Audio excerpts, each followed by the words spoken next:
Connaissance, recherche, sciences, dessin, mathématiques, théorie, physique, philosophie, conférences, archéologie, environnement, nature.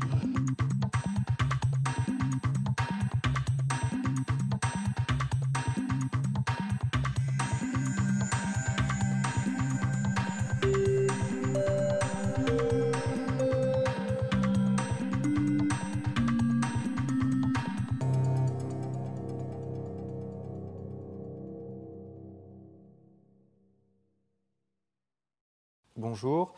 Je vais donc aborder la question des origines environnementales dans la baisse de la fertilité. C'est une question qui est extrêmement complexe et qui nécessitera de passer en revue un certain nombre de thèmes et d'hypothèses actuelles dans la problématique de la santé environnementale, et notamment celle de la détérioration temporelle de la fertilité, bien sûr, celle du syndrome de dysgénésie testiculaire, de l'influence de l'environnement sur la fertilité, et nous aborderons aussi la notion de perturbateurs endocriniens. Ce sont des notions qui sont issues d'un vaste champ de la santé environnementale qui est pluridisciplinaire et qui provient donc de disciplines qui vont de la biologie la plus fondamentale jusqu'à la démographie, l'épidémiologie, en passant par la toxicologie. Donc, je commencerai par discuter les éléments en faveur de cette baisse de la fertilité humaine. Puis, je passerai en revue l'influence de certains facteurs environnementaux sur la fertilité sans chercher à être exhaustif. Et je terminerai en prenant une perspective un peu plus globale pour essayer de mettre en perspective ces influences environnementales sur la fertilité et essayer de savoir si elles peuvent globalement entraîner une détérioration de la fertilité à l'échelle des populations. Je voudrais juste, dans un premier temps, préciser ce que j'entends par fertilité, et puis quels sont les paramètres qui sont pris en compte dans les études épidémiologiques ou l'expérimentation animale, qui est une discipline qui est extrêmement informative dans cette problématique.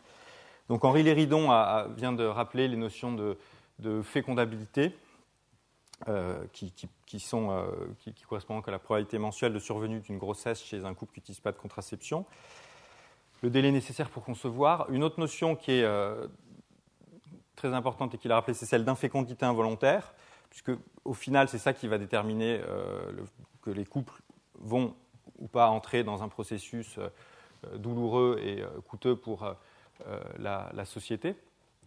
Toutefois, on n'a pas toujours la possibilité de quantifier précisément l'influence des facteurs environnementaux sur l'infécondité involontaire ou sur la fécondabilité, et on a bien souvent recours à des marqueurs biologiques de paramètres de fertilité, soit du côté masculin, soit du côté féminin. Et du côté masculin, bien évidemment, c'est en premier lieu les caractéristiques spermatiques, que ce soit la concentration des spermatozoïdes, leur mobilité, leur morphologie, mais aussi, une période un peu plus récente, les caractéristiques du noyau des spermatozoïdes, l'intégrité de l'ADN de ces spermatozoïdes notamment.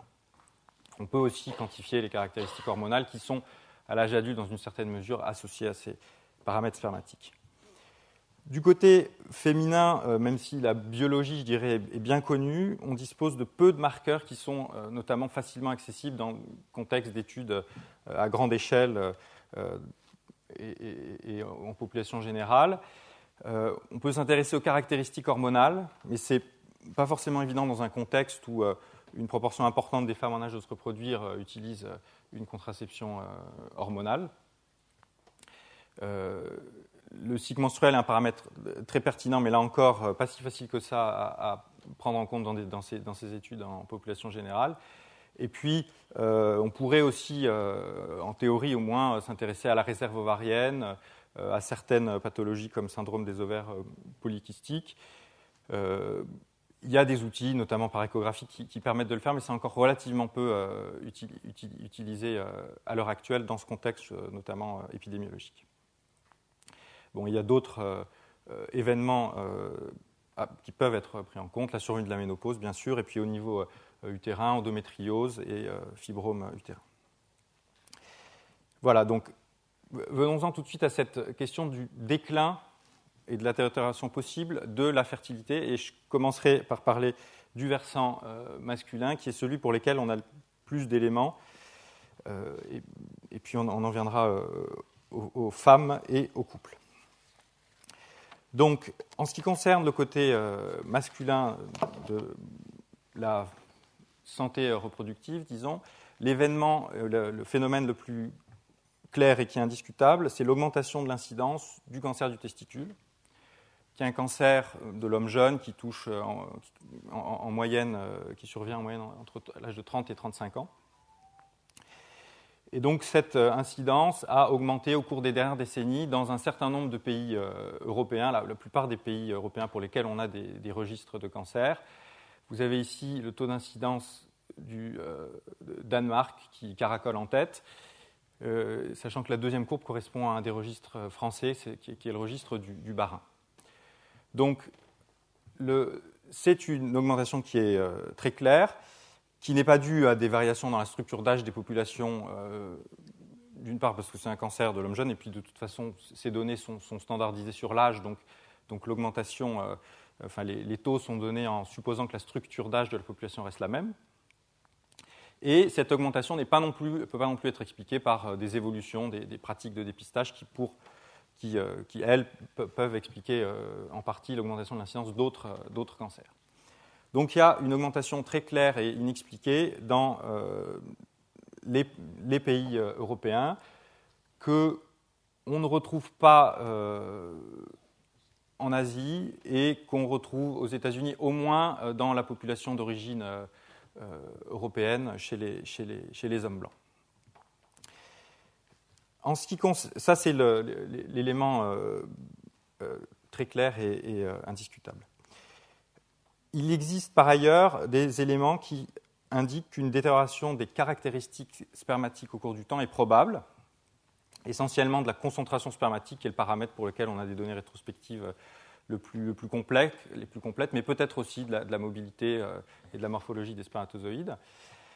Les premiers éléments qui étaient en faveur de cette détérioration remontent à environ 35 ans, mais je dirais que le débat scientifique et au niveau de la société a réellement été lancé par une publication de 1992 de l'équipe de Niels-Erik Skakebæk à Copenhague, qui s'est appuyée sur toutes les études qui ont été publiées depuis les années 1940 jusqu'aux années 90 et dans lesquelles les caractéristiques spermatiques d'hommes adultes et qui ne consultaient pas pour infertilité étaient décrites. Et simplement en synthétisant la concentration spermatique moyenne dans chacune de ces publications et en les indiquant sur un graphique en fonction de l'année de la mesure, ils ont recherché une tendance qui correspondait à une diminution de la concentration spermatique moyenne, comme vous le voyez, avec une diminution avec un passage de 113 millions de spermatozoïdes par millilitre dans les années 40 à 66 millions une cinquantaine d'années plus tard, donc une diminution de 50 millions de spermatozoïdes par millilitre sur une période de 50 ans. C'est une publication qui a été beaucoup discutée et débattue, et avec comme argument ou comme limite possible première, d'une part, les évolutions possibles dans les méthodes de mesure des caractéristiques spermatiques, et puis d'autre part, des questions liées au recrutement des hommes. Il ne s'agit pas réellement d'études qui étaient censées être représentatives des hommes adultes en 1940 ou en 1990. C'est des populations sélectionnées, voire auto-sélectionnées sur des paramètres qu'on ne connaît pas, mais qui ont très bien pu évoluer au cours du temps. Par la suite, cette publication en a suscité de nombreux autres, et très schématiquement, il y a eu 3 types de travaux. Ces travaux ont d'abord indiqué ou confirmé qu'il y avait des variations géographiques des caractéristiques spermatiques, qui est un phénomène qui a rien d'étonnant. D'autre part, ça a amené certains médecins à analyser les données des candidats aux dons de sperme, des banques de sperme où ils travaillent, et ça a permis de confirmer un déclin dans certaines zones, et c'était le cas notamment à Paris avec les travaux de Jacques Auger et Pierre Joannet, mais pas partout, et notamment pas à Toulouse ou pas aux États-Unis. Alors ces travaux sont importants parce que dans la mesure où c'était fait sur des périodes un petit peu plus courtes que cette période de 50 ans et dans des laboratoires uniques, ça permet d'écarter l'hypothèse que c'est une évolution des techniques qui peut expliquer ces tendances temporelles. Là, l'étude notamment faite à Bicêtre et Cochin était sur une période où les techniciens et les médecins ont relativement peu évolué et leurs techniques sont restées les mêmes. Et puis, le dernier type d'études qui a été faite, ce sont des études chez les jeunes conscrits en Scandinavie, des hommes jeunes qui passent la visite préalable au service militaire et qui ont indiqué une fréquence élevée de troubles de la fertilité, c'est-à-dire de caractéristiques spermatiques défavorables, notamment au Danemark et en Norvège, mais pas en Finlande. Et là, ce sont des travaux très importants parce qu'elles ont été faites selon des critères épidémiologiques satisfaisants qui permettent de garantir une certaine représentativité de cette population et de s'assurer qu'il n'y a pas de problème de sélection. C'est lié au fait, d'une part, que c'est des hommes jeunes qui n'ont pas encore notion de leur potentiel de fertilité, puis il y a eu une comparaison faite entre les caractéristiques hormonales des hommes qui acceptaient ou qui refusaient de participer à l'étude. Donc ça, c'est des études extrêmement informatives, mais elles n'ont été entreprises qu'il y a quelques années, donc bien sûr, ce n'est pas elles qui peuvent nous renseigner sur les évolutions temporelles au cours des dernières décennies. Le troisième élément concernant la détérioration possible de la fertilité masculine, ça concerne les malformations congénitales des organes reproducteurs masculins, et en premier lieu la cryptorchidie, les cas où un testicule n'est pas descendu dans les bourses, qui est la malformation congénitale la plus fréquente, et elle touche environ 1 à 5% des naissances mâles, voire plus au Danemark. Une autre malformation qui mérite d'être considérée, c'est l'hypospadias, qui est un petit peu moins fréquente. Il y a quelques zones, et notamment au Danemark et en Angleterre, où on a rapporté une augmentation de la fréquence de cette malformation, mais dans l'ensemble, on n'a pas de données suffisamment complètes et de suffisamment bonne qualité pour être sûr qu'il y aurait réellement, au moins dans certaines régions du monde, une augmentation de la fréquence de ces malformations. Enfin, en tout cas, la question est possible et elle est évoquée. Donc, on a des éléments qui concernent les malformations congénitales des organes reproducteurs masculins, le cancer du testicule, les caractéristiques spermatiques. Tous ces événements, bien sûr, concernent le testicule.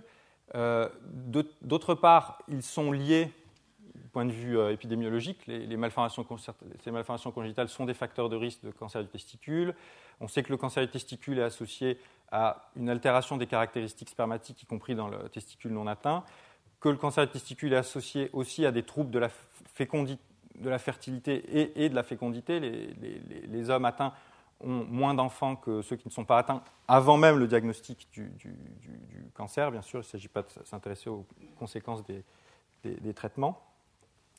Et ce lien entre ces trois événements a amené à proposer le concept de syndrome de dysgénésie testiculaire, selon lequel faible qualité spermatique, cancer du testicule, cryptorchidie hypospadias sont les symptômes d'une unique entité, ce syndrome de dysgénésie testiculaire, qui est un syndrome un peu particulier. Enfin, ce n'est pas réellement un syndrome dont on souffrirait si on a les trois altérations simultanément, même s'il y a des cas où, bien sûr, ces trois phénomènes sont présents simultanément. Donc, c'est un concept de syndrome un petit peu particulier, mais qui a le grand intérêt de nous amener à considérer simultanément ces trois entités, ces trois troubles. Par ailleurs, cette hypothèse du syndrome de dysgénésie testiculaire, elle soutient que ce syndrome résulterait de perturbations du développement qui surviennent dans la vie fœtale. Ça, c'est à partir d'arguments cliniques et physiologiques. Il y a très peu de pays dans le monde pour lesquels on a des données épidémiologiques suffisamment complètes pour caractériser tous ces événements simultanément.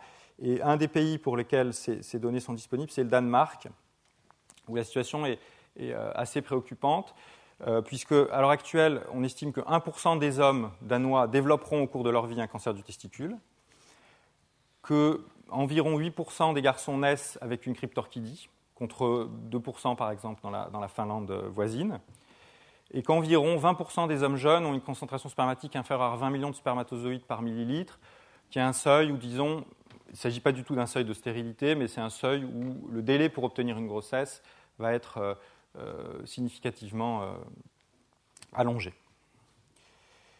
Alors, ça, c'est la situation au Danemark et la France, me direz-vous, on n'a pas des données aussi complètes. Ce qu'on sait, c'est qu'il y a une augmentation en France du cancer du testicule qui est très claire et tout à fait similaire à ce qu'on observe dans les autres pays européens. Le recul est un peu moins important, mais l'incidence sur la période de 1980 à 2005 a augmenté de 2,5% par an. En parallèle, la mortalité par cancer du testicule a, elle, fortement diminué, de 4,5% par an. Mais ça, c'est lié au fait que les médecins savent de mieux en mieux traiter la pathologie. L'incidence, c'est vraiment le nombre de nouveaux cas, quelle que soit leur issue. Et dans la plupart des cas, aujourd'hui, un cancer du testicule n'entraîne pas un décès, ce qui n'était pas du tout le cas au début du XXe siècle. Et une autre manière de traduire cette augmentation de 2,5% par an, qui n'est peut-être pas très parlante, c'est de dire qu'un homme qui naît dans les années 70 en France a 2 fois plus de risque de développer un cancer du testicule qu'un homme qui serait né juste avant la Deuxième Guerre mondiale. En ce qui concerne la concentration spermatique, comme je l'ai évoqué, il y a une détérioration qui a été retrouvée dans certaines, à Paris en tout cas, mais pas partout et notamment pas à Toulouse. Et on n'a pas réellement de données de bonne qualité concernant les malformations congénitales des organes reproducteurs. Concernant la femme, je vais passer très rapidement parce qu'on n'a pas de données pertinentes. Il y a un certain nombre de syndromes et de pathologies dont on sait qu'elles sont relativement fréquentes aujourd'hui, comme le syndrome des ovaires polykystiques, des fibromes utérins, mais on n'a pas de données précises sur l'évolution temporelle de la fréquence de ces troubles, à l'exception peut-être de l'âge à la ménopause, pour lequel, au moins dans certaines régions, on observe une augmentation, on observe une augmentation de cet âge. En ce qui concerne les couples, qui est finalement la question qui nous intéresse ici, Henri Léridon vient d'évoquer dans le détail pourquoi c'est finalement assez difficile, voire très difficile, de savoir si la fertilité des couples a décru. Il n'y a pas de solution simple et on peut à nouveau les évoquer rapidement, mais il est évident que interpréter les chiffres de fécondité n'est pas informatif du fait de l'importance des déterminants psychologiques, sociologiques du nombre d'enfants et des déterminants qui sont difficiles à contrôler ou à corriger. On peut penser à aller dans les maternités et demander aux dames combien de temps elles ont mis pour obtenir leur grossesse, mais comme l'a dit Henri Léridon, on exclut les couples inféconds. Les données d'assistance médicale à la procréation ne sont pas non plus faciles à interpréter. Bien sûr, elles augmentent de manière spectaculaire, mais il y a 30 ans, il y avait beaucoup moins d'approches thérapeutiques qui pouvaient être proposées aux couples qu'aujourd'hui. Et puis même aujourd'hui, on sait que le délai de recours à ces techniques va dépendre d'un couple à l'autre, éventuellement en fonction de leurs caractéristiques sociales et autres. Bon, donc dans l'ensemble, on n'a pas de données directes claires pour discuter si la fertilité des couples a évolué au cours des dernières décennies. Et les principaux éléments qu'on a, ce sont des approches indirectes. Et là encore, je vais passer rapidement parce que ça reprend sous une autre forme les résultats qu'Henri Léridon vient de nous présenter. Donc, on peut avoir recours à des simulations reposant sur les quelques données dont on dispose. Ces données, c'est d'abord la relation entre la concentration spermatique et la probabilité mensuelle de grossesse. Vous voyez ici donc cette augmentation de la probabilité de grossesse jusqu'à 30 à 40 millions de spermatozoïdes et puis un plateau au-delà. Ces données, c'est aussi celles qui nous renseignent sur la diminution possible de la concentration spermatique. Et les données d'Elisabeth Carlsen, tout comme celles de Jacques Auger, correspondent à une diminution de l'ordre de 50% de la médiane sur une période d'environ 45 à 50 ans. Donc, si on prend en compte ces connaissances, on arrive à une diminution de la fécondabilité de 15% sur cette période d'environ 50 ans où la concentration spermatique aurait été divisée par la concentration spermatique médiane aurait chuté de 50%. Et Si on la traduit en paramètres un petit peu plus pertinents du point de vue de la santé publique, ça correspond à une augmentation du nombre de couples involontairement inféconds pendant 5 ans qui serait entre 12 et 50%, et une augmentation du nombre de couples éligibles pour une assistance médicale à procréation entre 14 et 73%. Donc, pourquoi ces écarts et ces intervalles assez larges? Ça fait référence aux différentes hypothèses qu'Henri Léridon vous a indiquées. Selon qu'on suppose que cette diminution de la fécondabilité de 15%, elle s'applique de manière homogène dans la population, ou selon qu'on suppose, par exemple, qu'elle ne touche que 50% de la population, mais à ce moment, ça correspond à une diminution de 30% chez cette moitié de la population, on n'arrive pas du tout, on n'arrive pas aux mêmes valeurs. Donc, les valeurs basses, ça correspond à la situation homogène, et les valeurs hautes, ça correspond à l'hypothèse hétérogène, où cette diminution de 15% de la probabilité de grossesse toucherait de manière préférentielle les couples qui ont déjà une fécondabilité relativement basse. Donc, les valeurs que vous indiquez, Henri Léridon, en termes de fécondité, indiquaient qu'il n'y avait pas de variation très importante de la fécondité à attendre de cette diminution de 15% de la fécondabilité. Maintenant, quand on raisonne symétriquement en fréquence des troubles de la fertilité et de la fréquence de l'infécondité involontaire, on voit que les augmentations peuvent être relativement conséquentes, et peut-être que d'un point de vue démographique, c'est plus pertinent de raisonner en termes de fécondité, mais du point de vue de la santé publique et du point de vue du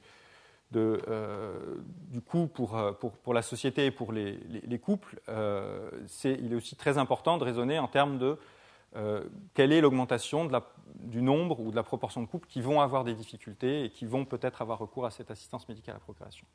Et donc ces travaux indiquent que si la détérioration de la concentration spermatique est bien telle qu'elle a été décrite, on peut s'attendre à une augmentation, ou on peut s'attendre à ce qu'une certaine proportion des couples qui ont recours à l'assistance médicale à la procréation, que la proportion de couples qui soient éligibles pour cette assistance médicale à la procréation ait augmenté pour une part du fait de la détérioration de la concentration spermatique. Bien, donc on a abordé les questions concernant le volet masculin avec l'augmentation claire du cancer du testicule et la diminution possible des caractéristiques spermatiques dans certaines régions. Au niveau du couple, on a ces données indirectes. Est-ce que l'animal peut nous renseigner? Il y a des auteurs qui ont cherché à savoir si la concentration spermatique avait pu évoluer dans les animaux d'élevage sans retrouver de variation, mais ce n'est pas facile à interpréter parce qu'on est vraiment dans le contexte d'animaux d'élevage, et notamment pour les taureaux, les étalons, extrêmement sélectionnés avec des conditions d'élevage qui ont pu évoluer fortement. Donc ce n'est pas du tout clair que ces évolutions soient représentatives de l'ensemble des animaux. Et là où les animaux peuvent fournir des informations très importantes, c'est d'abord dans la faune sauvage, où il y a eu depuis la fin des années 80 et surtout depuis les années 90 un certain nombre de travaux qui ont rapporté. Vous voyez que déjà Adam et Ève nous incitaient à nous intéresser aux animaux et notamment aux reptiles. Les éléments qui ont été observés dans la faune sauvage, c'est d'abord, le point de départ, c'était une diminution de la taille de population de certaines espèces au sommet de la chaîne alimentaire, notamment par exemple dans les grands lacs américains. Donc le point de départ, c'était vraiment bien cette diminution de la taille des populations. On a observé par ailleurs dans ces mêmes populations ou dans d'autres populations, notamment chez le poisson, des phénomènes d'imposexe, c'est-à-dire une féminisation des mâles ou réciproquement. C'est un phénomène qui est beaucoup plus fréquent chez notamment le poisson que bien sûr dans l'espèce humaine. Et ces phénomènes d'imposexe ont été observés en association avec certaines expositions et la contamination de certains milieux environnementaux par différents composés, notamment des composés œstrogéniques. Bon, tous les animaux ne sont pas concernés, bien évidemment. Un autre exemple bien connu d'imposexe, ça concerne les gastéropodes marins. Et là, l'agent causal a été clairement identifié, notamment sur les côtes françaises, c'est le tributylétain ou TBT, qui est une peinture anti-fouling qui est utilisée pour empêcher la salissure sur la coque des bateaux. Et son utilisation a été réglementée au moins en France depuis. Et puis une autre série de travaux, mais je cite vraiment quelques exemples ici, ont été réalisés en Floride, et notamment dans le lac Apopka, qui est un lac où on a observé une diminution de la taille des populations des alligators et de certains troubles de la fertilité de ces alligators.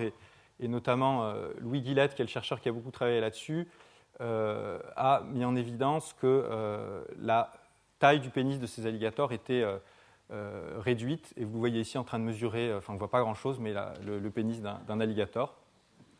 Donc c'est bien la piste reptilienne qui méritait bien d'être explorée. Et il se trouve que ce lac Apopka était fortement contaminé par divers polluants depuis les années 80.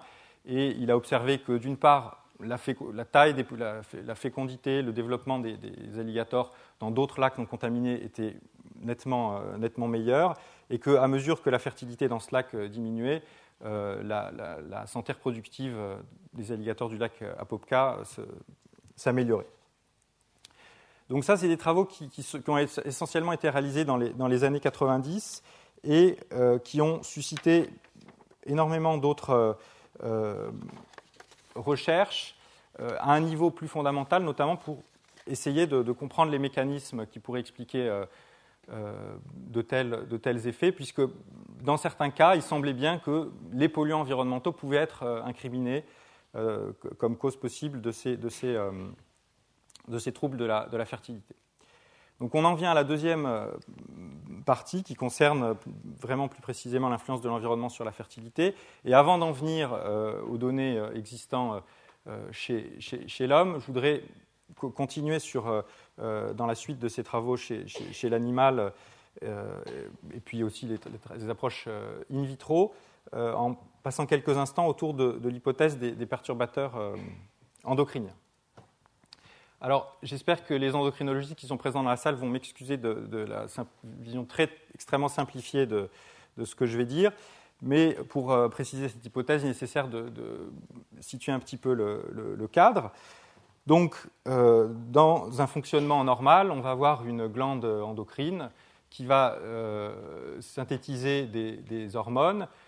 Ces hormones vont être transportées par voie sanguine jusqu'à un organe, un tissu cible, comme les gonades. À la surface des cellules de ce tissu, il existe des récepteurs membranaires qui sont sensibles à ces hormones. Et la fixation de l'hormone sur ce récepteur va entraîner une cascade d'événements au niveau intracellulaire qui vont faire que,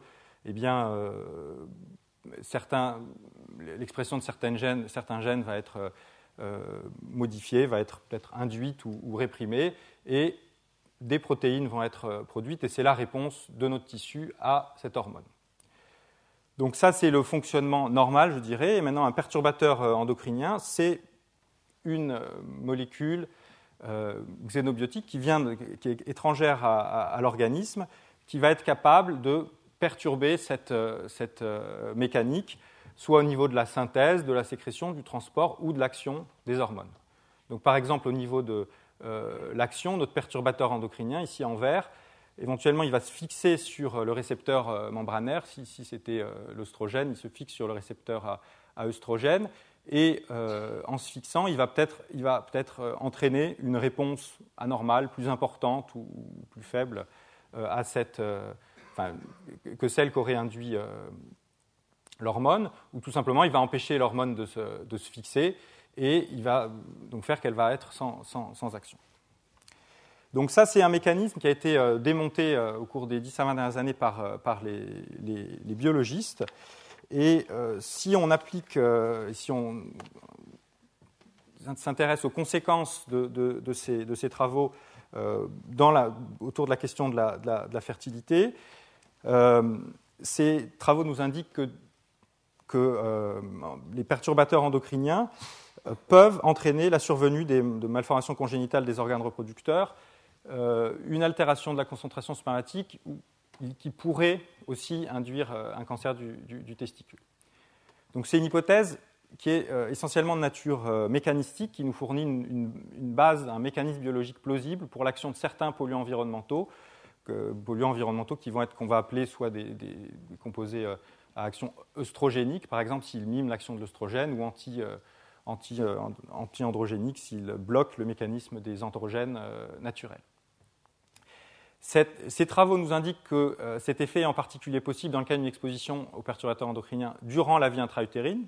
Ça ne veut pas dire que les expositions à l'âge adulte sont sans effet, mais enfin ça identifie la vie intra-utérine comme une période de sensibilité particulièrement importante.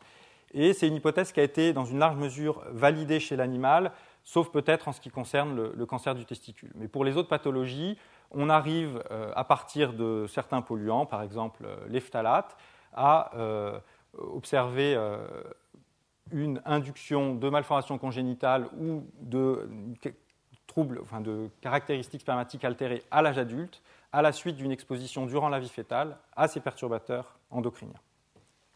Bon, donc ce que ne suppose pas cette hypothèse, en revanche, c'est que la détérioration temporelle éventuelle de la fertilité masculine est uniquement due à ce mécanisme de perturbation endocrine ou aux polluants qui ont été identifiés comme étant des perturbateurs endocriniens. Les perturbateurs endocriniens, c'est un terme qui est peut-être commode, mais d'un point de vue chimique, il faut bien voir que c'est des molécules qui sont identifiées par leur mécanisme. Donc, c'est quelque chose c'est un ensemble de composés qui, du point de vue de la structure chimique, de la formule chimique notamment, de l'origine, est extrêmement variable. Vous pouvez aussi bien avoir des composés aromatiques, des métaux lourds ou des molécules tout à fait différentes et un ensemble tout à fait hétérogène de molécules qui ont une action de perturbation endocrinienne. Je ne vais pas rentrer dans le détail des mécanismes concernant l'influence de ces perturbateurs endocriniens sur Cryptorchidie, Hipospadias, ses caractéristiques spermatiques, et je voudrais simplement insister sur deux résultats que la toxicologie et l'expérimentation animale nous ont apportés dans ce contexte. Le premier, c'est pour ce qui concerne l'effet des mélanges. Ici, vous avez des rongeurs qui ont été exposés à 6 phtalates différents, qui sont des produits, des molécules utilisées, d'origine anthropique, qui sont utilisées notamment dans les cosmétiques, dans divers secteurs, et qu'on retrouve dans notre alimentation et dans notre milieu de vie, à des concentrations variables. Donc ces rongeurs ont été exposés durant la vie fœtale, et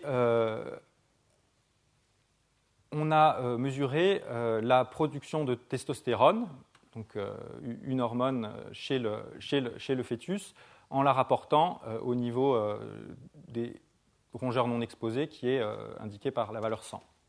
Donc vous voyez que certains de ces composés n'ont pas d'effet, ça c'est ce composé ici en rose, le DEP, et que d'autres entraînent une diminution de la production de testostérone par le fœtus. Et puis cette molécule semblant à concentration égale plus nocive que les 4 autres ici. Maintenant, ce que l'équipe de recherche ici a fait, c'est non pas de s'intéresser à l'effet de chacune de ces molécules considérées individuellement, mais à l'effet d'un mélange de ces molécules. Et elle a considéré les 5 molécules qui avaient été identifiées comme actives en les mélangeant dans des proportions telles que l'effet attendu, la contribution de chacune de ces molécules serait la même, donc avec une concentration un petit peu plus faible pour cette molécule que pour les 4 autres. Et ce qui a été observé, c'est que quand on est exposé à ce mélange, donc ici la concentration sur la même échelle, c'est plus mais c'est 5, une des molécules, mais les 5 molécules simultanément, c'est que l'effet du mélange est exactement celui qu'on attendrait en additionnant l'effet des polluants individuels. À la fois, c'est quelque chose qui peut sembler tout à fait anodin, mais c'est quelque chose de très important pour la toxicologie et la manière dont on réglemente aussi ces toxiques. Puisque là, on voit que l'exposition à ces 5 phtalates, mettons par exemple à une dose de 20, a le même effet que l'effet moyen d'un phtalate à la dose de 100. Et la conséquence de ce résultat, c'est que c'est que l'approche classique de la toxicologie qui consiste à raisonner polluant par polluant et essayer d'identifier une dose en dessous de laquelle le polluant n'a pas d'effet risque d'être limitée parce que et de ne pas être du tout efficace. Parce que ce résultat nous dit que vous pouvez avoir 5 polluants auxquels vous êtes exposé à une dose où apparemment vous n'avez pas d'effet et pour lequel l'effet cumulatif un effet cumulatif va pourtant apparaître. Donc, c'est un premier résultat important concernant les mélanges. Et le deuxième résultat important que je voulais évoquer concerne les effets transgénérationnels. Donc là, on s'est intéressé, une équipe américaine s'est intéressée à l'effet de l'exposition à un fongicide, donc un certain pesticide, la vinclozoline, en exposant des rats durant leur gestation. Ces femelles elles ont été accouplées à des mâles qui eux, n'ont pas été exposés au préalable à la vinclozoline. Et donc, ces femelles qui sont exposées pendant la grossesse donnent naissance à des mâles et des femelles qu'on fait se reproduire, enfin, bien sûr pas entre frères et sœurs, mais on s'intéresse aux descendants de ces femelles rates exposées, et ainsi de suite sur 3 ou 4 générations. Et quand on s'intéresse à la numération spermatique des mâles de chacune de ces générations, on observe que les mâles exposés à la vinclozoline ont une concentration spermatique significativement plus basse que ceux qui n'ont pas été exposés. Alors ça, c'est un effet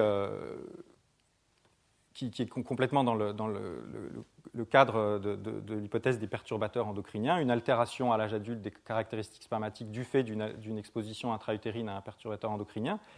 Mais ce qui est extrêmement important dans ces résultats, c'est que quand on s'intéresse à la deuxième génération, à la descendance de ces mâles exposés, croisés à des femelles qui ont elles aussi été exposées dans la vie intra-utérine, il y a toujours une concentration spermatique plus faible que chez les témoins, et ainsi de suite jusqu'à la 4e génération.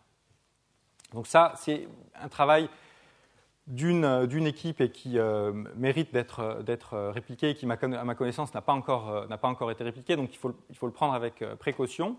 Mais il nous indique que l'effet de ces perturbateurs endocriniens pourrait ne pas s'arrêter à la première génération, mais se transmettre d'une génération à l'autre, sachant que, j'insiste ici, la génération 1, 2, 3, eux, n'ont pas du tout été exposés, la génération 2 et 3 n'ont pas du tout été exposés directement aux polluants, et la première génération a été exposée uniquement dans la vie intra-utérine. Bien, alors ça c'est pour ce qui concerne l'animal, et on va en venir à l'homme et à l'effet de ces polluants environnementaux, et j'insisterai essentiellement sur en fait les facteurs chimiques. Je voudrais juste dire un mot sur la notion de preuve en santé publique et en santé environnementale en général. On est rarement dans la situation où les choses sont clairement blanches ou noires, ou ici vertes ou rouges. Et ce qui se passe pour de nombreux polluants, c'est qu'on va partir d'une situation où on identifie un danger à partir d'études toxicologiques ou d'études épidémiologiques isolées. Et puis, au fur et à mesure que les résultats s'accumulent, on va considérer que le danger est clairement identifié, que peut-être ce polluant peut altérer la fertilité. Et puis, en poursuivant les études de bonne qualité, on va soit arriver à la situation où on indique qu'il n'y a pas de danger du tout, ou on va arriver à un risque avéré, ce qui est la situation où on est sûr que le polluant va entraîner des troubles de la fertilité ou de la santé en général, et dans laquelle on peut quantifier précisément le nombre de cas de troubles de la fertilité attribuables à l'échelle des populations à ce polluant. Ça, c'est une situation qui survient quand on a un corpus scientifique cohérent d'études, si possible prospectives chez l'homme, des données toxicologiques et des hypothèses suffisamment solides sur les mécanismes biologiques. Mais il faut bien admettre que pour de nombreux polluants, on n'est pas dans cette situation-là, mais plutôt dans la situation du feu orange où le danger est identifié, mais où on n'a pas encore suffisamment d'études de bonne qualité pour confirmer les choses. L'autre point important, un petit peu conceptuel, sur lequel je voudrais passer juste un instant, c'est celui du mécanisme de causalité. Et on a des fois un peu tendance à être dans le schéma une cause entraîne un effet. Quand on s'intéresse à l'effet des polluants sur la santé, on est face à des causes qui ne sont pas nécessaires. On peut développer un cancer du poumon sans être exposé à la fumée de tabac, et qui ne sont pas non plus suffisantes. On peut fumer depuis l'adolescence et vieillir en bonne santé. Et pourtant, le tabac est bien une cause de cancer du poumon. Donc là, on est dans le cadre de la santé environnementale face à des causes qui ne sont ni nécessaires ni suffisantes. Et une manière de se représenter ça, c'est de considérer le fait que les pathologies sont multifactorielles et qu'elles n'ont pas une cause unique, et que c'est plutôt l'accumulation de différentes expositions chez un individu qui va finir par déclencher la maladie. Donc on va voir un sujet qui va par exemple être exposé à certains polluants durant sa vie fétale, puis être exposé à la fumée de tabac, puis à d'autres polluants chimiques, et puis accumuler avec l'âge certaines mutations génétiques. Et c'est une fois que ces 4 causes, entre guillemets, ou que ces 4 facteurs seront présents, que la maladie va apparaître. Et ça, c'est un schéma complètement général, mais qu'on peut tout à fait appliquer au cadre des troubles de la fertilité, et qui simplement nous incite à faire attention et à pas... en tout cas être averti sur le fait qu'il est peu probable qu'il y ait un unique facteur qui puisse expliquer la survenue de pathologies ou des tendances importantes dans la fertilité masculine ou la fertilité des couples.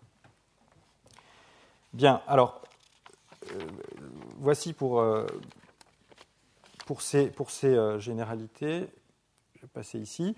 Donc, on a passé en revue les questions concernant la détérioration temporelle de la fertilité, le syndrome de dysgénésie testiculaire, la notion de perturbateur endocrinien, en voyant qu'à chaque fois, il y avait différentes disciplines qui avaient permis d'apporter des éléments sur ces hypothèses. Et là, je voudrais passer aux données qui, chez l'homme, concernent l'influence de l'environnement sur la fertilité. Un facteur qui n'est pas réellement environnemental, mais qui a été considéré de manière centrale, et notamment à la suite des travaux autour des perturbateurs endocriniens, c'est l'exposition au distilbène ou DES, qui est un oestrogène de synthèse qui a été prescrit aux femmes enceintes dans les années 50 jusqu'au début, voire en France, la fin des années 70, dans l'idée que ça pourrait limiter les risques de fausses couches, ce qui n'était pas du tout le cas. Et ce qui a été observé, c'est que les filles des femmes à qui ce distilbène a été prescrit avaient une fréquence accrue de malformations congénitales de l'utérus, de cancers, notamment adénocarcinome du vagin à la fin de l'adolescence ou à l'âge adulte, de troubles de la fertilité, et puis plus récemment, on a aussi montré que l'âge à la ménopause était plus précoce. On a essayé de suivre sur une deuxième génération, mais je dirais que les données sont un petit peu plus discutables, mais il a été récemment fait l'hypothèse que dans la deuxième génération, chez les fils de ces enfants, il y aurait un risque accru de certaines malformations congénitales des organes reproducteurs, et notamment d'hypospadias. Mais je dirais que c'est moins clair que pour ces éléments. Donc là, d'une certaine manière, on retrouve, en tout cas sur le volet féminin, certains des troubles qui pourraient s'expliquer par des perturbateurs endocriniens, et les modèles animaux aboutissent à un même schéma de troubles.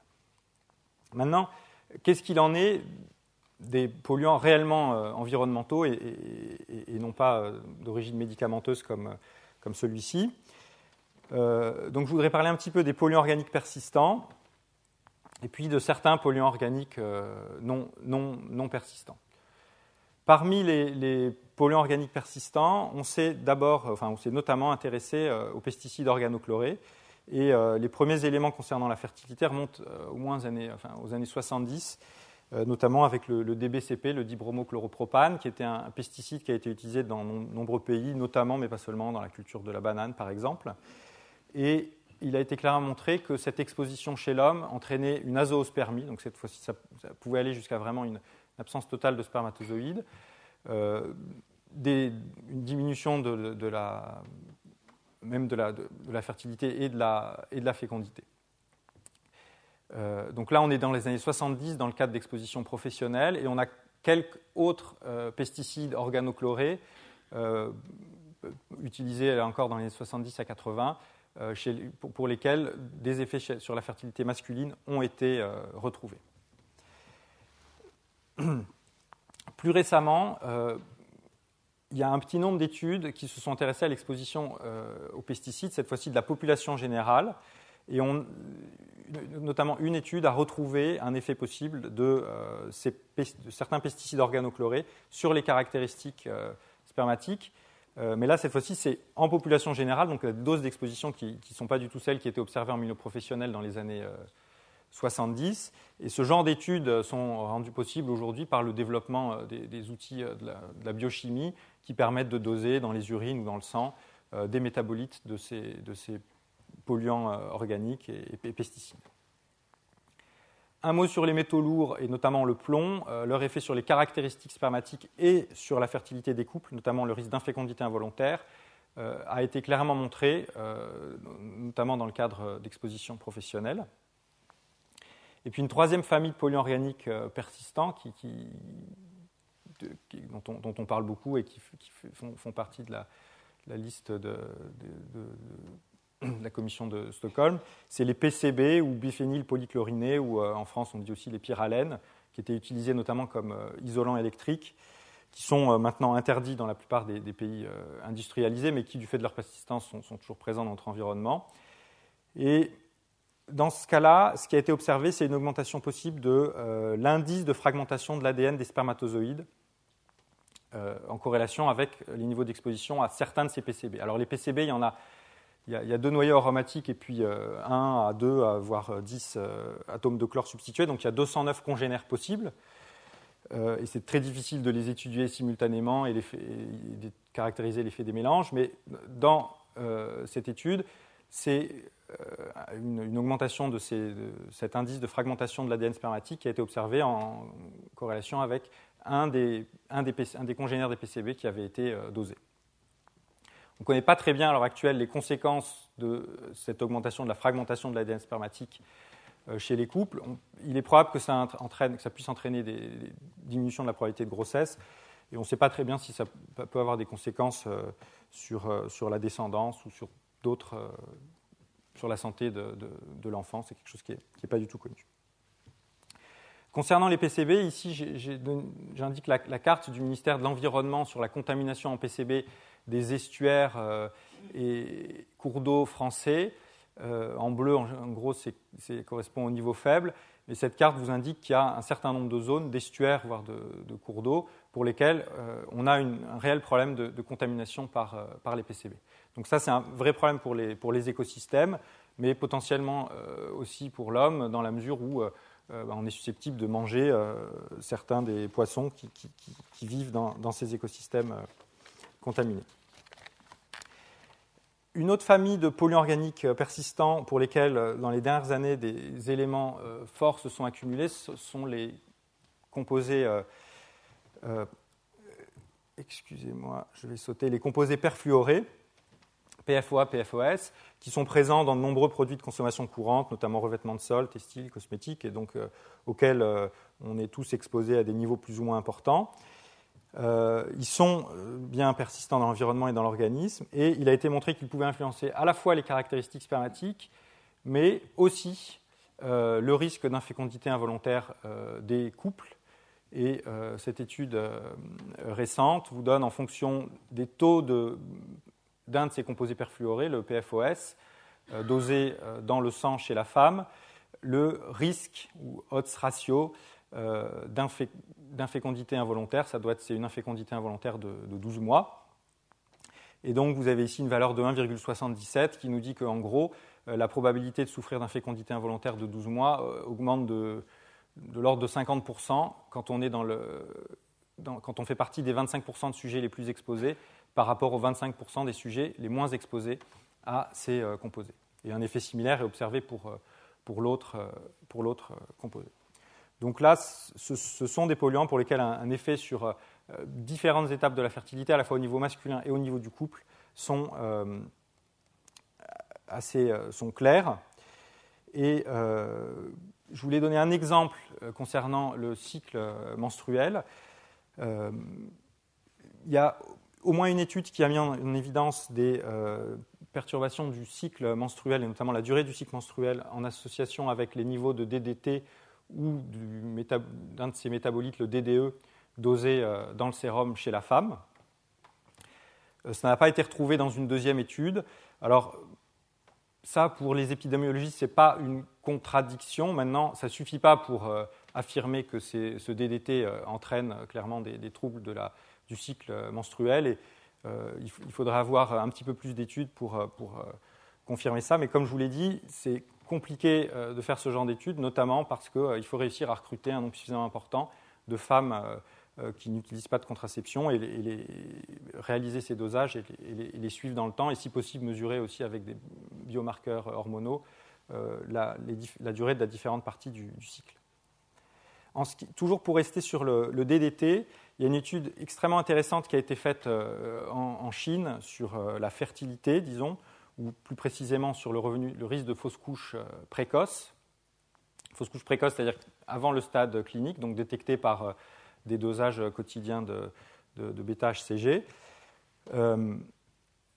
Cette étude, alors pourquoi elle a été réalisée en Chine ? Parce qu'en Chine, pour avoir un enfant, il faut s'inscrire sur un registre avant à la mairie, au moins dans certaines régions, ce qui est extrêmement pratique pour l'épidémiologiste qui va s'approcher de ces couples qui viennent d'annoncer qu'ils débutent une tentative de grossesse pour leur demander de participer à une étude et notamment avec des prélèvements biologiques qui sont faits durant plusieurs cycles et plusieurs fois par cycle, à la fois pour quantifier l'exposition au DDT et puis pour donc faire ces dosages de bêta-HCG, l'hormone de la grossesse. Et donc cette étude a mis en évidence que plus le niveau de DTT augmentait, plus le risque de la fréquence des fausses couches précoces augmentait là encore. Et ces fausses couches précoces qui n'auraient pas été détectées en l'absence de dosage, pour les couples, ça peut se traduire par une augmentation du délai apparent pour obtenir une grossesse. On va en passer aux polluants non persistants, en prenant l'exemple des phtalates. Alors les polluants non persistants, je fais cette distinction parce que leur non-persistance rend la caractérisation de leur effet sur la santé encore plus compliquée. En gros, on ne peut pas se contenter de faire un dosage à un moment pour avoir une idée du niveau d'exposition moyen des couples. Et dans l'idéal, il faut vraiment suivre les couples ou les sujets de nombreuses fois et faire des dosages répétés pour avoir une bonne idée de l'exposition durant la période pertinente. Les phtalates, je vous en ai déjà parlé dans l'exemple de l'étude chez les rongeurs sur la production de testostérone. Leur activité de perturbation endocrinienne, elle est bien montrée chez le rongeur. Il se trouve que ils font partie des composés chimiques qui sont produits en très grande quantité et qu'on va retrouver, donc, comme je l'ai dit, dans divers micro-environnements. Ils ont une demi-vie très courte. Si vous êtes exposé de manière ponctuelle, au bout de quelques heures ou disons au bout de quelques jours, vous ne les retrouvez plus dans les urines. Et dans le cadre des expositions à l'âge adulte, on a mis en évidence une altération des caractéristiques spermatiques en association avec les niveaux de phtalates, et à la fois la mobilité, mais aussi l'ADN spermatique était altéré.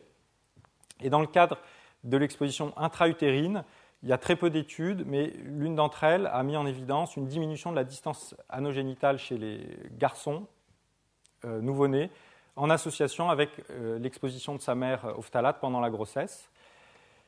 Donc c'est une étude isolée qu'il faut interpréter avec précaution, mais il se trouve qu'en tout cas c'est tout à fait similaire à ce qui a été observé précédemment chez le rongeur, et l'étude avait été conduite spécifiquement pour essayer de répliquer chez l'homme ce qui avait pu être observé dans un cadre expérimental chez le rongeur. Sachant que là, bien sûr, on est dans un cadre complètement d'observation. Il s'agit de l'exposition réelle des femmes et non pas d'une exposition contrôlée de deux groupes randomisés de femmes, bien sûr. Alors, l'intitulé de la chaire mentionne la notion d'énergie. Donc, je voudrais dire un mot de la pollution atmosphérique qui, en partie, est créée par la combustion des énergies fossiles. Il y a quelques études récentes qui indiquent que la mobilité des spermatozoïdes et peut-être aussi, là encore, les altérations de la chromatine au niveau du noyau des spermatozoïdes pourraient être altérées avec certains paramètres de pollution atmosphérique. Plus la pollution atmosphérique augmente, plus la mobilité diminue. Donc, non seulement la pollution atmosphérique est susceptible de faire diminuer la vitesse des véhicules, mais aussi peut-être celle des spermatozoïdes. Bon, très rapidement, j'ai essayé de résumer les différents éléments que j'ai indiqués ici en plaçant les composés, les polluants selon leur niveau de preuve de leur effet sur la fertilité. Et c'est certains métaux lourds comme le plomb, les pesticides organochlorés, les esters de glycol, qui sont des solvants dont je n'ai pas parlé, plus la chaleur et les rayonnements ionisants pour lesquels un effet sur la fertilité masculine ou du couple est le plus clair à l'heure actuelle. Mais on a de fortes raisons de s'inquiéter pour ce qui concerne d'autres familles de polluants, et notamment les phtalates, les pesticides et les composés perfluorés. Comme vous l'avez vu, il y a très peu d'études qui concernent l'effet à long terme des expositions durant la vie fœtale. Et un des polluants qui n'est pas réellement un polluant environnemental, en tout cas pour certains, pour lesquels on a des données chez l'homme, c'est le tabac. Et différentes études chez l'homme ont montré de manière tout à fait convaincante que l'exposition au tabac durant la vie intra-utérine entraînait à l'âge adulte une altération des caractéristiques spermatiques. Si vous prenez 2 groupes d'hommes, eh bien, le fait que dans le groupe d'hommes dont la mère fumait quand elle était enceinte d'eux a en moyenne une concentration spermatique plus faible que ceux qui n'ont pas été exposés au tabac durant leur vie fœtale. Et cet effet d'exposition durant la vie intra-utérine au tabac est au moins aussi important que l'effet du tabac à l'âge adulte, c'est-à-dire l'effet de la consommation de tabac par l'homme lui-même. Donc ça, c'est un exemple clair d'une exposition intra-utérine qui a des conséquences à long terme. Et on a encore très peu de données similaires pour les autres polluants environnementaux. Et une des raisons, en tout cas méthodologiques, à ça, c'est que ce qu'on peut faire assez facilement dans le cadre du tabac est beaucoup plus difficile à faire pour les polluants environnementaux. Parce que dans le cadre du tabac, dans cette étude, les hommes avaient une vingtaine d'années et on a pu retourner voir leur mère et leur demander directement si elles fumaient quand elles étaient enceintes de leur fils, et la mémorisation est jugée relativement satisfaisante. Maintenant, si on s'intéresse aux polluants environnementaux, personne ne peut nous renseigner sur le niveau de PCB qu'on pouvait avoir dans le sang 30 ans auparavant. Et on voit bien que ça va prendre du temps avant de pouvoir faire des études réellement informatives là-dessus. Donc je voudrais juste donner un exemple d'une étude où on a tenté de faire ça, mais qui a des limites importantes. C'est une étude dans laquelle on a comparé des hommes qui venaient d'avoir un cancer du testicule à une soixantaine de témoins. En dosant les niveaux de certains polluants organiques persistants chez ces hommes, on n'a pas observé de différence dans la concentration de ces polluants organiques persistants entre les cas et les témoins. Et l'équipe de recherche est retournée aux mères de ces hommes et a fait aussi des dosages de ces polluants organiques persistants. Et cette fois-ci, elle a observé que les niveaux de PCB, et de certains PCB et le chlordane, étaient plus élevés chez les mères des cas que chez les mères des témoins. Alors, si on l'interprète comme ça, de manière brute, c'est quelque chose qui pourrait être en faveur d'un effet de l'exposition intra-utérine à ces PCB sur la survenue du cancer du testicule. Mais il faut bien voir que la limite de cette étude, c'est que le dosage a été fait non pas au moment de la grossesse, mais au moment de la survenue du cas, du cancer, environ une trentaine d'années plus tard. Alors, on est face à des polluants relativement persistants, mais il est clair qu'il y a des variations importantes qui peuvent survenir sur des périodes aussi importantes.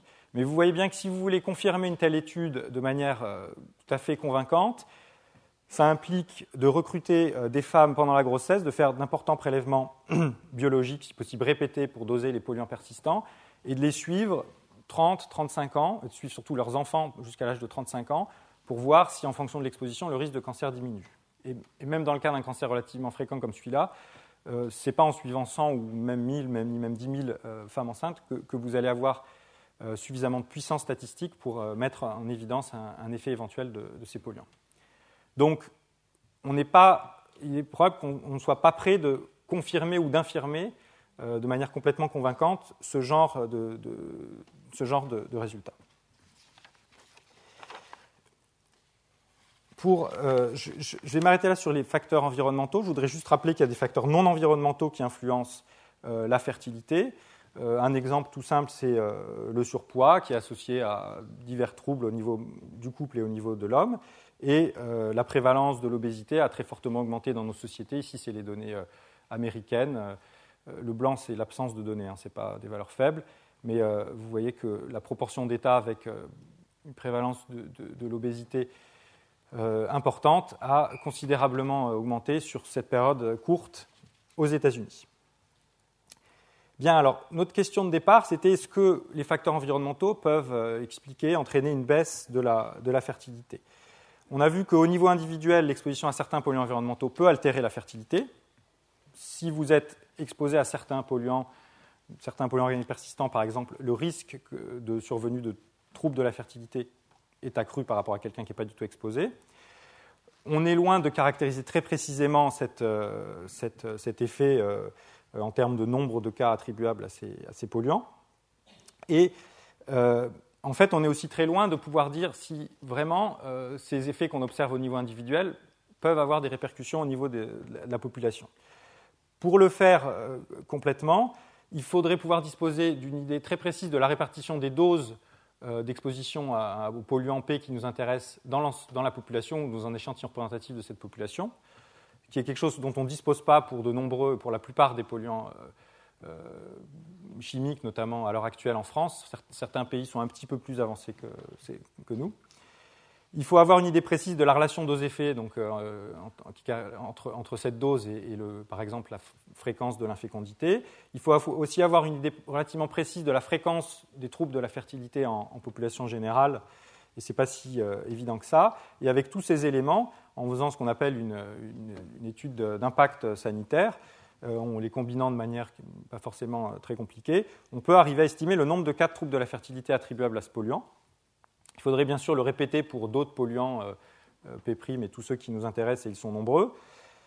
Et on arriverait comme ça à avoir une idée du nombre de cas de troubles de la fertilité attribuables à l'environnement, un peu comme il y a des gens qui essayent d'estimer la proportion de cas de cancer attribuables à l'environnement. Ça nous donnerait, si on a les données pour la fréquence des troubles de la fertilité à l'instant T, il faudrait avoir une idée des effets à court terme de ces expositions, et puis des expositions proches, mais on a vu qu'il y a aussi peut-être un effet à long terme de ces polluants qui est beaucoup moins bien caractérisé, et pour prendre en compte cet effet, il faut aussi avoir des idées sur l'exposition à long terme à ces polluants, ce qui est, là encore, en général, absolument pas possible. Donc tout ça, ça nous donnerait une estimation du nombre de cas de troubles de la fertilité attribuables à l'environnement à un moment donné. Donc c'est dû aux expositions anciennes et récentes, mais c'est le nombre de cas de troubles de la fertilité survenant aujourd'hui. Et pour savoir si ces polluants environnementaux sont susceptibles d'entraîner une variation de la fertilité au cours du temps, il faudrait répéter tout cela à une autre période. Mais vous avez compris que à tous les niveaux, et notamment en ce qui concerne les niveaux d'exposition et la fréquence des troubles de la fertilité, on ne dispose pas des données qui permettraient de faire une estimation convenable de ces évolutions du nombre de cas de troubles de la fertilité attribuables à l'environnement. À cela s'ajoute que, bien souvent, on a des notions, comme je l'ai rappelé, sur l'effet des facteurs environnementaux sur la fertilité du couple, mais bien souvent, ce qu'on a caractérisé, c'est l'effet sur des biomarqueurs de fertilité masculine et féminine qui sont reliés de manière un petit peu complexe à la fertilité du couple. Et puis, bien sûr, l'autre facteur de complexité, c'est qu'il y a énormément de facteurs comportementaux qui vont influencer ces paramètres. Et le tableau est d'autant plus compliqué que il n'est pas sûr que ces facteurs dits comportementaux soient complètement comportementaux. Et pour revenir sur l'exemple du surpoids, il n'est pas si évident que ça que l'augmentation de la fréquence de l'obésité soit d'origine purement comportementale. Et notamment, il y a certains éléments qui lient maintenant des travaux épidémiologiques qui montrent que le risque de surpoids dans l'enfance peut être associé à certaines expositions à des polluants organiques persistants, soit notamment durant la vie fœtale, et ce qui est quelque chose qui pourrait s'expliquer très bien par le mécanisme de perturbation endocrinienne, parce que le tissu adipeux, c'est aussi une glande endocrine et qui donc pourrait être tout à fait sensible aux xénohormones. Bien, donc pour toutes ces raisons, je me permettrai de ne pas conclure sur cette question de l'influence de l'environnement sur la baisse de la fertilité, ou plutôt de conclure sur le fait qu'à l'heure actuelle, on ne peut pas quantifier cet impact éventuel de l'environnement sur la baisse de la fertilité. Et je voudrais juste donc résumer ces différents points en guise de conclusion. On a vu que les troubles de la fertilité sont des pathologies complexes et d'origine multifactorielle, ce qui fait qu'a priori, on n'a pas forcément de raison de suspecter une cause unique